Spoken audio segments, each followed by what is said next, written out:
New numbers just released today by the Jacksonville Sheriff's Office show a significant decline in the city's murder rate last year compared to 2020. And the homicide clearance rate, well, it jumped from 78% in 2021.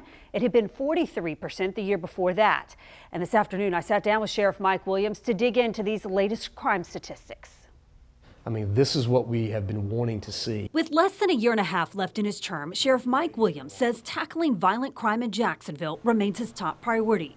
Numbers released by the Sheriff's Office show the murder rate last year was down by about 23% compared to 2020, and gunfire-related incidents were down by 20.5%. This is not a victory lap, but in 2021, we had some success, and so we think it's a good trend and we want to continue on that. The sheriff says his department is focusing on a small number of people in the community driving a significant portion of the violence. Are you satisfied with the efforts to curb gang violence specifically in the city of Jacksonville? So I'm satisfied with the effort and we've got to continue it. Less than 0.5% of our population driving about 60 to 70% of the violence. Think about that.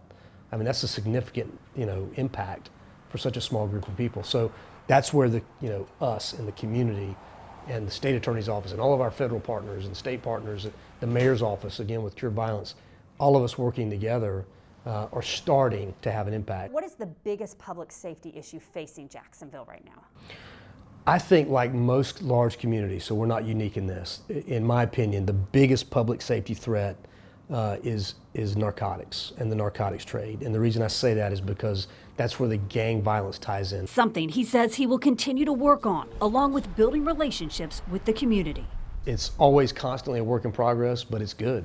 In my opinion, those crime numbers are evidence of that. So I tell people a lot, these phones down here ring every day with people in the community, giving us information, sharing information with us. So you spent your career here at the Jacksonville Sheriff's Office, right. And as you approach your final year as sheriff, what do you plan to do next?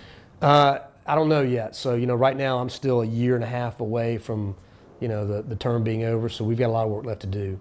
Will you run for office? I will not run for office, no. Now, one more piece of data released today, citywide traffic crashes. There were more than 40,000 last year, up from the year before, and motorcycle fatalities nearly doubled, jumping to 47 deaths last year. The sheriff says many of these crashes could have been prevented if drivers slowed down and were not distracted.